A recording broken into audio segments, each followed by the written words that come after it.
Pessoal, meu nome é Isabela, estou aqui com vocês para falar um pouquinho da parte 2 do nosso Get na Prática sobre poluição dos solos e das águas subterrâneas.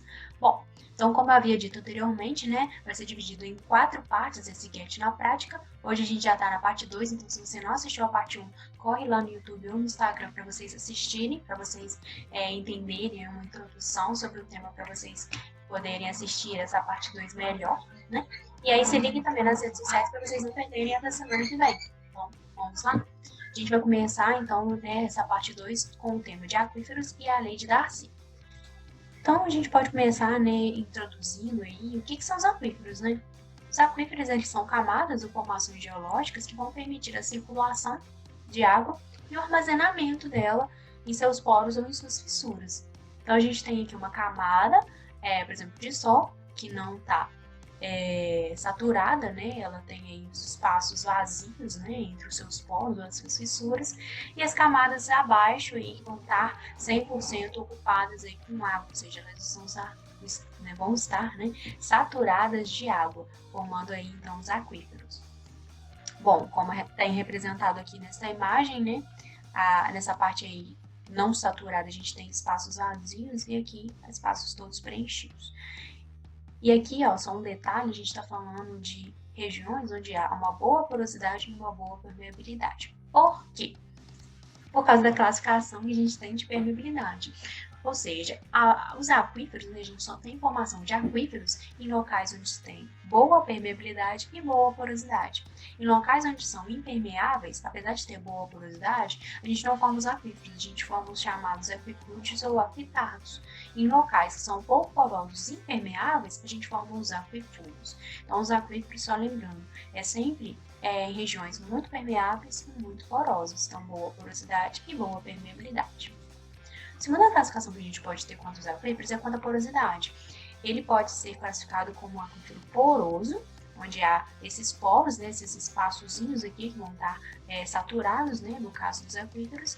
Existem os cárticos, que formam esses canais maiores aqui, encontrados, por exemplo, em cavernas, onde vai ter essa circulação dessa água, né, e o fissural, que vai formar fissuras, às vezes em rochas, né, ou em solos mais que tem essa propriedade, né, de fissural, e vai permitir, né, tanto o transporte que dá água, quanto o armazenamento dela nessas fissuras, aí, formando também esses aquíferos fissurados.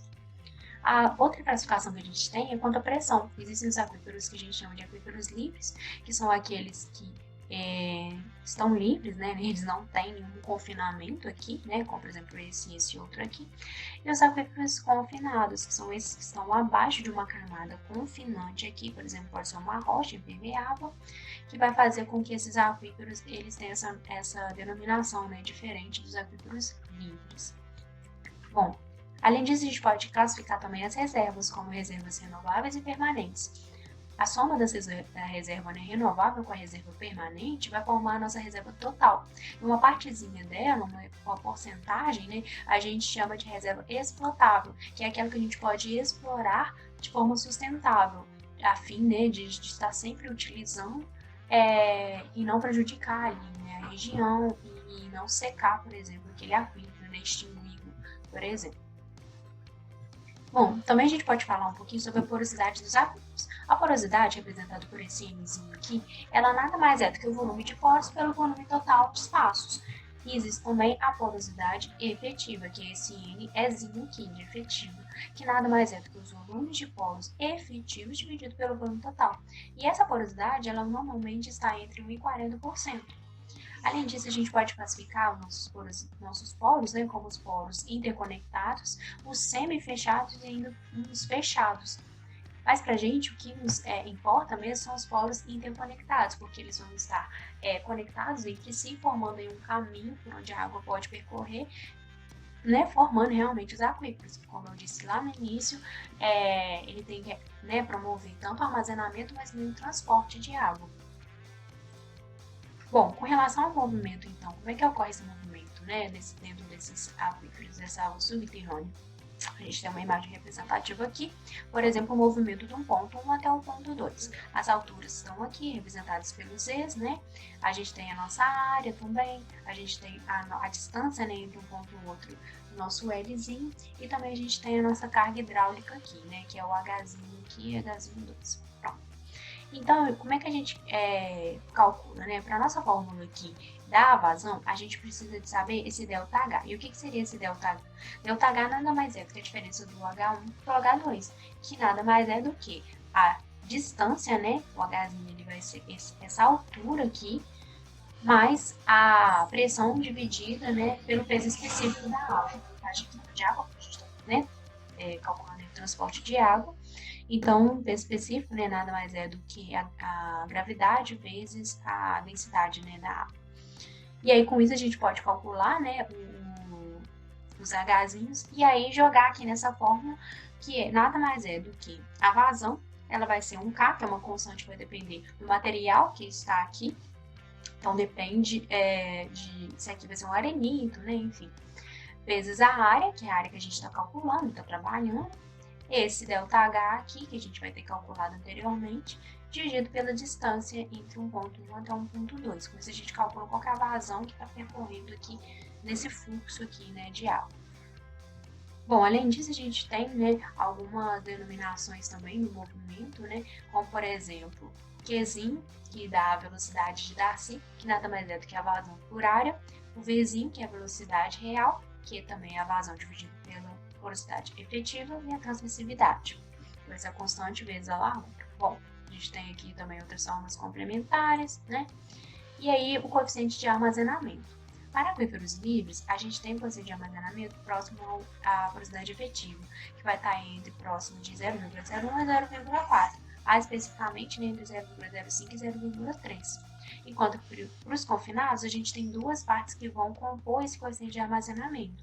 A parte 1, que é responsável pela expansão da água ao diminuir a pressão, dada por essa fórmula, e a 2, que é dada pela compressão do aquífero, que diminui a porosidade, que é dada por essa outra fórmula. Juntando-se, então, as duas fórmulas, a gente vai ter essa fórmula aqui final, que a gente tem, né, que o coeficiente de armazenamento, então, ele vai ter valores próximos de 10 a menos 3 até mais ou menos 10 a menos 5. Então, valores bem pequenininhos. Bom, para finalizar, né, a gente pode comentar aqui que os aquíferos, né, quando a gente vai calcular a vazão deles, a gente utiliza o Kátia, como eu disse, ele depende de qual é o material que você vai estar, enfim, calculando. Então, se você tiver um movimento, né, que você quer calcular qual é a vazão num único local aqui, onde tem um único tipo de material, por exemplo, aqui, dessa região ATS, que seria só dentro do arenito, você tem o seu K do arenito, né, que é tabelado, e você coloca na fórmula, enfim, calcula.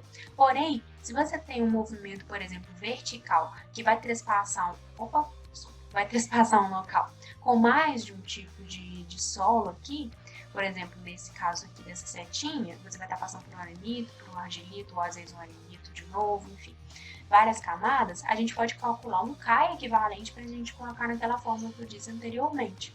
E como é que seria essa fórmula do K equivalente? O K equivalente é bem simples, nada mais é do que a soma, né, o somatório de todas as larguras. Então, a gente vai pegar a largura desse arenito, do argilito, né, do arenito de novo, dividido pela somatório das larguras dividido por K. Então, vai ser a largura do 1 dividido pelo K1, a largura do 2 dividido pelo K2, e a largura do 3 dividido pelo K3. E assim por diante, se tiver 4, 5, e quantas camadas estiverem. E se for um fluxo horizontal, como por exemplo nesse caso aqui, né, a gente está saindo ali, por exemplo, se o Tito está chegando numa outra camada aqui, por exemplo, arenito, né, a gente também tem cálculo nosso do que equivalente, que vai ser o somatório dos Kzinhos vezes os Bzinhos. Então, o K do siltito, B do siltito, o K do arenito vezes o B do arenito, dividido pelo somatório de todas as larguras. Então, é bem simples, né? É uma fórmula simples para esses casos aqui, onde a gente tem mais de um tipo, né, de material. Finalizando, então, os aquíferos a gente tem para o movimento, né, dos livres, não mais dos confinados, uma outra forma de também da vazão que a gente pode utilizar para esse cálculo. Mas é bem semelhante ao anterior, né? Então não tem muito erro. Bom, então era isso, foi bem breve, né? Essa parte de fórmulas é um pouco mais confusa, às vezes um pouco mais complicadinha, mas aí a gente tá voltando aqui mais como uma revisão, né? Da matéria. Então, assim, caso tenha alguma dúvida, pode mandar pra gente lá depois, sem problemas. Queria agradecer a presença de todo mundo e fiquem ligados nas nossas redes sociais aí para vocês verem da semana que vem. Um beijão, até semana que vem.